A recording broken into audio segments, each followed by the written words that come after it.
Hello everyone, welcome back to GearUpWindows.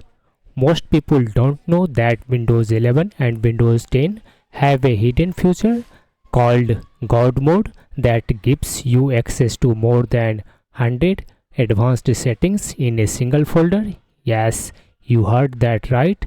GodMode is not something dangerous or complicated. It simply creates a special folder that contains shortcuts to almost all control panel settings in one place.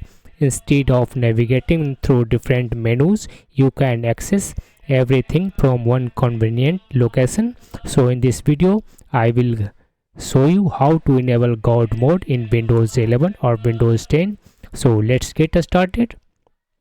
First, right click on the free space on the desktop and choose here new and then folder option.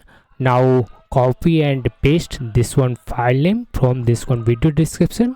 After that, ensure to press enter on the keyboard. Now this one icon will look like a control panel. Now double click on this one folder.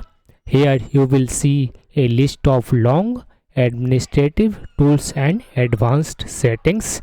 That's all about this video. Bye.